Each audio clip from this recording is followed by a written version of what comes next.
पंजाबी में हमारे बोलते हैं बिल्ली थैले तो बाहर आ गई, मतलब कहने का भी जो थैला है उससे बिल्ली बाहर आ गई है। बिल्ली मतलब केजरीवाल, केजरीवाल उस थैले से बाहर आ गया है। यही बात हम बार बार कह रहे थे भी ये आदमी ताकत के बगैर कभी रह नहीं सकता। इसीलिए तो ये सब कुछ, ये तो अन्ना हजारे जो मूवमेंट थी वो सारी ताकत के लिए खा गया।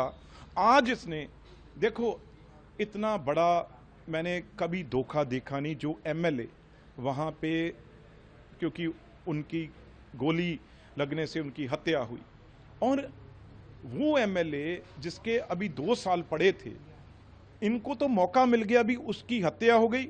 अब कैसे सीट खाली करवानी है, क्योंकि अगर उनके परिवार को, क्योंकि उनके वाइफ भी हैं, वो भी बहुत लंबे चिर से 3 बार काउंसलर रहे हैं और वो टिकट मांग रहे थे, लेकिन इनको कोई नहीं भी हमारा एमएलए एक मर गया, गोली लगने उसके परिवार में मातम छाया हुआ है, वो नहीं। गुरप्रीत गोगी जी को उनको नहीं, जो लोगों की डिमांड थी।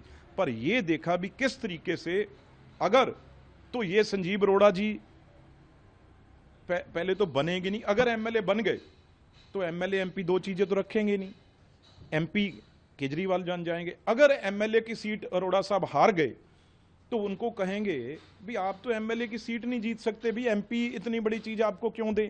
तो दोनों चित भी और सब पट भी, ये दोनों चीजें हैं जो वो केजरीवाल जी की हैं। और भगवंत मान ने क्लियर ग्राउंड बना के उनको, उस परिवार को बिल्कुल डरा धमका के, उसे अंदर इग्नोर करके इनको टिकट दी है। और इतनी जल्दी है, अभी कोई इलेक्शन अनाउंस भी नहीं हुई, अभी पता नहीं कब इलेक्शन होनी है। उनको क्लियर ये हो सकता है भी इलेक्शन से पहले ही उनको उनका इस्तीफा ले लें भी, आप तो भाई इलेक्शन लड़ रहे हैं। केजरीवाल जी जल्दबाजी में हैं बहुत, उनको कोठी चाहिए, उनको गाड़ी चाहिए, उनको वो ताकत चाहिए, कैसे रह सकते हैं वो। इसलिए संजीव अरोड़ा जी को बलि का बकरा बना दिया है। अब वो कुछ कहें कुछ ना कहें, उनको भी समझ जाना चाहिए था भाई कोठियां घर तो पहले ही ले लिया था, एक नाम ही था, वो नाम भी है जो अब केजरीवाल जी छीन लेंगे। ये डिक्टेटरशिप किसी पार्टी में नहीं देखी। अब लेकिन मैं लोगों को पंजाब के कहना चाहता हूं, वेस्ट के लोगों को, जहां पे बीजेपी, जब मैं एमपी इलेक्शन ये 8 महीने पहले लड़ा, वो सीट हमने 20 से 25 हजार वोटों से वो सीट बीजेपी ने जीती है। तो वहां पे जरूर पंजाबी इस केजरीवाल को जरूर अपना गुस्सा भी दिखाएंगे। और ये जो विश्वासघात किया एक पंजाबी के साथ, क्योंकि गुरप्रीत गोगी जी तो लुधियाना के एक पंजाब के एमएलए थे, और अब बाहर दिल्ली वाला उनकी सीट छीनना चाहता है किसी तरीके से एमपी की, तो पंजाब वाले ये माफ नहीं करेंगे।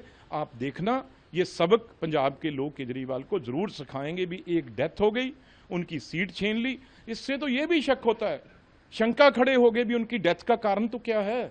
अब तो ये भी शंका खड़ा हो गया, ये भी पता समझ से बाहर है भी उनकी, क्योंकि डेथ इस तरीके से हुई है जिसका कई चीजें हैं जो सामने नहीं आई। तो अब तो ये लग रहा है भी कहीं ये खेल कोई और ही तो नहीं है, यहां तक जो शंके खड़े हो गए हैं।